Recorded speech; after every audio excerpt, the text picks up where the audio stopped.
Bonjour à tous, chères auditrices, chers auditeurs. Aujourd'hui, nous parlerons de la quatrième sagesse, qui est la suivante. Déleste-toi du gouvernement de toi-même. Ce dont un autre se charge pour toi, ne le fais pas pour toi-même. Le gouvernement, tedbir, signifie ici s'occuper d'affaires et des finalités. Cheikh Zarraq dit que c'est déterminer et prévoir les choses, espérer ou redouter, qui pourraient arriver en prenant des décisions ou en confiant des responsabilités.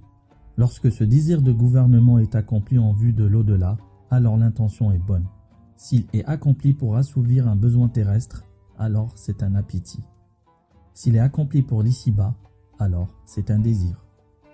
Le tedbir est de trois sortes: blâmable, désirable et acceptable.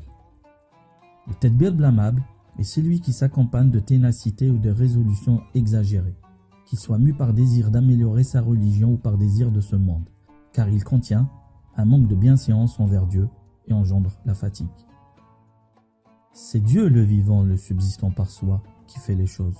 Tu ne fais rien par toi-même. La plupart du temps, ce que tu entreprends par toi-même n'est pas favorisé par les vents du décret divin et provoque le trouble. C'est pourquoi Ahmed ibn Suraq a dit: celui qui se déleste du tadbir peut se reposer. Sahl ibn Abdullah a dit: déleste-toi du tadbir et du choix.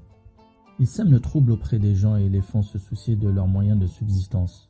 L'envoyé de Dieu, sur lui la paix et le salut, a dit: Dieu a mis la facilité et l'aisance dans le contentement et la confiance en Dieu.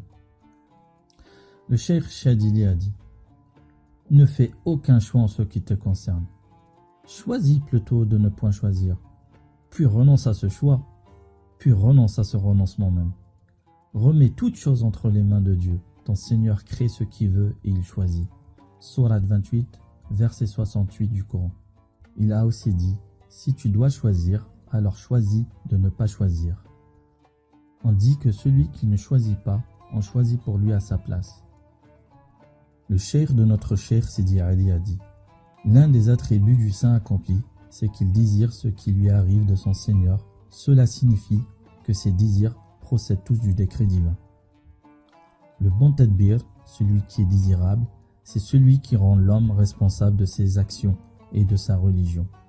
Il pourra ensuite s'en remettre à la volonté divine. Cette attitude est bonne. Le prophète, sur lui la paix et le salut, a dit: l'intention du croyant vaut plus que son action. Il a aussi dit, Dieu s'exprimant: lorsque mon serviteur veut faire une bonne action et ne la fait pas, je lui inscris l'équivalent d'une bonne action. C'est ainsi que l'on doit comprendre la parole du cheikh. Ce dont un autre se charge, ne le fais pas pour toi-même. Cela ne concerne pas les pratiques religieuses et les actions vertueuses pour lesquelles il n'y a pas de mal à se charger soi-même. À ce sujet, Ibrahim al-Khawas a dit: toute la connaissance se résume en deux affirmations. Ne te charge pas comme d'un fardeau de ce dont tu as assez. Ne dilapide pas ce dont tu as besoin pour vivre. Le mauvais tadbir, c'est: ne te charge pas comme un fardeau de ce dont tu as assez. Le bon tadbir, c'est: ne gâche pas ce dont tu as besoin pour vivre. Le cheikh Shadili a dit: tu dois rester dans les limites et les mesures de la charia. Elles sont données par Dieu et tu dois simplement les écouter et obéir. L'ici-bas est le lieu de la perception de Dieu. C'est la terre où Dieu fait descendre la connaissance divine. Pour celui qui est apte à voir cela, celui-là est mûr d'esprit, accompli dans sa connaissance de Dieu, et sa réalité spirituelle et sa charia sont parfaitement équilibrées. Mais il ne doit pas se contempler dans le monde au point d'en oublier Dieu.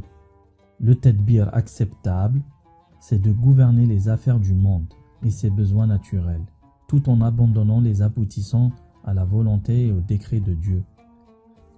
C'est le sens de la parole du prophète, sur lui la paix et le salut.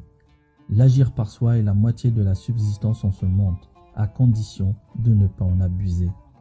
La quantité acceptable, c'est qu'il soit comme une brise qui traverse le cœur, entrant par un côté et ressortant par l'autre. Voilà le signe que c'est Dieu qui gouverne ses affaires, celle des parfaits connaissants en Dieu. Le signe que l'on est auprès de Dieu, c'est que lorsque l'opposé de ce que l'on avait voulu se réalise, on n'est pas triste ou déçu. Accueille Selma et suis-la où qu'elle aille.